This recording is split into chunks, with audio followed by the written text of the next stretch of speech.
logic of engagement. Please, Mrs. Tasmini. Thank you very much. Good afternoon. It's an honor to be here today, particularly on the occasion of the 10th anniversary. My congratulations.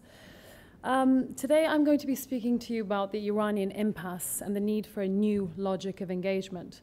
My presentation is intended to offset the lopsided stress placed on punitive pressures as a strategy for bringing states, in particular Iran, into compliance with norms and standards and criteria dictated by the dominant hegemonic powers. Noam Chomsky put it bluntly: Iran has to be punished because it broke free from US control in Iran in 1979. Iran, it seems, has been antagonized for not capitulating to Western interests and for pursuing a non-Western variety of modernity. The existing logic of engagement in relation to Iran has been a negative one. Crippling sanctions, threats of military intervention, cyber warfare, regime termination, regime destabilization efforts, and methods to destabilize the government under the guise of democracy promotion. This logic is grounded in a political climate of asymmetries of power and unilateral ethnocentrism. In a rapidly shrinking world or a global village, such a logic is obsolete and counterproductive. The repercussions of this approach are deadlock on the nuclear issue and scenarios of a possible collision course to war. On the domestic level, the vibrant civic activism and pluralism that we've seen at different intervals in Iran's recent history have come to a grinding halt. For all intents and purposes, Iran is in a state of war and in an emergency situation. No state can contemplate institutional reform when it is perpetually under threat. The Islamic Republic is a political and social construct that differs from prevailing Western representations of modernity, most visibly in its rejection of secularism and its advocacy of Islamic social mores. Western norms and institutions, however, are not anathema to the Islamic Republic. However, Iran has consistently defended its distinctive path to development. I'll present a brief survey of Iran's history of development, which can be useful. Throughout the 20th century, Iran demonstrated a reluctance or even ambivalence to modernize strictly along Western lines. Under the Pahlavi Shahs, we had a peculiar brand of modernization without modernity, a hasty form of catch-up or autocratic modernization. While the Shahs aspired to converge with the West by meeting its material and technological achievements, they ended up diverging from the West by retaining the authoritarian and arbitrary foundations of the ancien regime. After the fall of the Shah in 1979, we saw the emergence of an Islamic Republic modeled on a distinctly non-Western theoretical construct. The 1979 revolution was an effort to create some sort of alternative modernity by placing emphasis on the Islamic inheritance and by consigning the Western narrative to the margins. During Mohammad Khatami's presidency, Iran appeared to have somewhat transcended the developmental dilemma. Khatami's program for change was based on the idea that Iran needed an upgrade in view of the demands for political reform and the pressures of globalization. Khatami's political platform represented a middle ground where Western-inspired reforms would be implemented within the framework of Iran's national, historical, and cultural experience. In other words, a civilizational upgrade was to take place in the context of an Iranian and Islamic identity, culture, and historical experience. Khatami rejected the unilinear homogenizing model of modernity. However, at the same time, he did not subscribe to a rigid interpretation of indigenous and nativistic traditions. Iranian development will remain an ongoing process of the interaction of universal value patterns and specific cultural codes. As such, we need to foster a more pluralistic understanding of modernity. The contemporary political climate fosters a universalism that does not reflect these transformations or the transformations that are taking place in other non-Western countries with their own specific cultural traditions. New modernities are required so that the very concept of modernity itself may grow with the contribution of new voices and new experiences. Only then can we contemplate a truly global village. The principles that guided Khatami are not anathema to the current leadership. It would be naive to assume that Iran is unaware of the need to adapt to social, civic, and economic and global realities.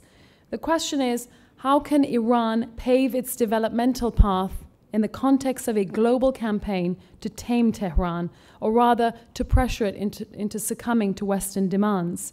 How can Iran follow the developmental path it arrived at under Khatami if it is persistently facing an existential threat from abroad? If Iran is to sustain a viable path to modernity, the dominant North Atlantic and Western European states need to acknowledge the heterogeneity of the modernization experience. The negative approach, in particular the hyperbolic talk over Iran's nuclear program, is a perilous campaign that can actually provoke an arms race by states to develop deterrence capabilities of their own. What is needed is a new logic that allows us to venture beyond the kind of egocentrism that breeds the hostile world in which Huntington grounded his vision of a looming clash of civilizations.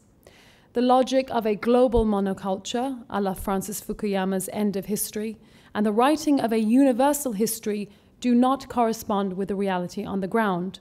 Although geopolitical, strategic, and economic interests are clashing, civilizations are not clashing, history is not ending, and there is no endpoint of universalism or homogenization in sight.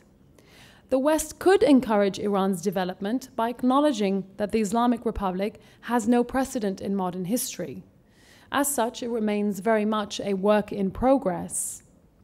The late Fred Halliday reminds us that Western development was a work in progress for many, many years.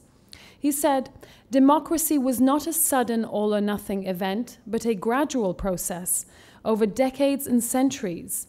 It took Britain and the USA 300 years and 3 internal wars between them to move from tyranny to the kind of qualified democracy they have now.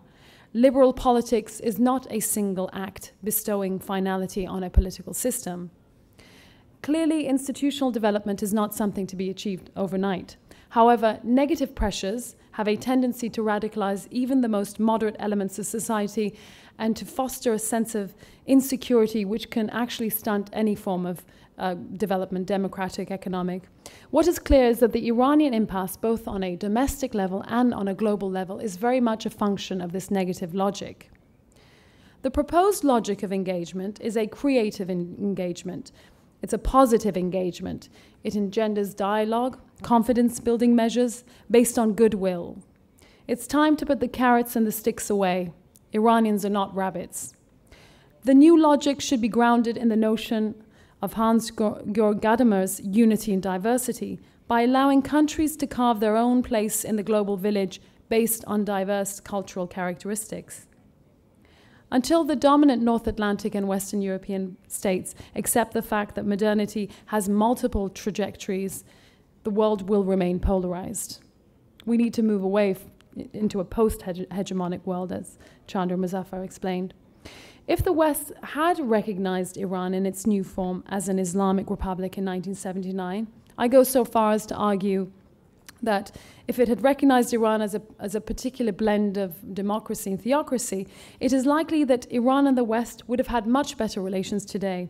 It is even plausible that had Iran been left to follow its own developmental path, based on its historical, revolutionary, and cultural experience, and its own civic and national identity, free from outside interference or pressure or sabotage, there would have been more of a natural convergence or assimilation with the West rather than the stark polarization we see today. We are living in a global village in which there is more diversity, but at the same time there is much less uniformity. Thus, we need to encourage a pluralistic modernity that encourages states to modernize according to their distinctive traditions. However, until the West subdues its impulse to homogenize, Iranian development and non-Western development in general will continue to be an uphill struggle. The present situation imposes on us a moral obligation to pursue a politics of intra-civilizational dialogue. This dialogue needs to be based on a truly dialogical exchange without the tendency to dominate, coerce, or assimilate the other, and without prejudgment. Not only does the West need to critically rethink the sociology of modernity, it needs to engage in a cross-cultural dialogue and overcome its domineering tendencies. The monological system we live in, where a dominant power dictates discourse, must be overcome through dialogue. The very dialogue Khatami spoke about during his presidency. The impulse to dominate has only led to unnecessary and unjust wars, humanitarian disasters, and greater polarization. Critics have labeled the idea of intra-civilizational dialogue as idealistic or abstract or rhetorical. The Iranian case is a chance to articulate the potentiality of dialogue as a new logic of engagement, as a creative and positive logic of engagement. I'd like to finish off by reading a verse from the Holy Quran that underlines the interconnectedness of different nations and peoples. It's a verse that illustrates the importance of cross-cultural awareness, exploration, and understanding. O mankind, we created you from a single pair of a male and a female, and made you into nations and tribes, that ye may know each other, not that ye may despise each other.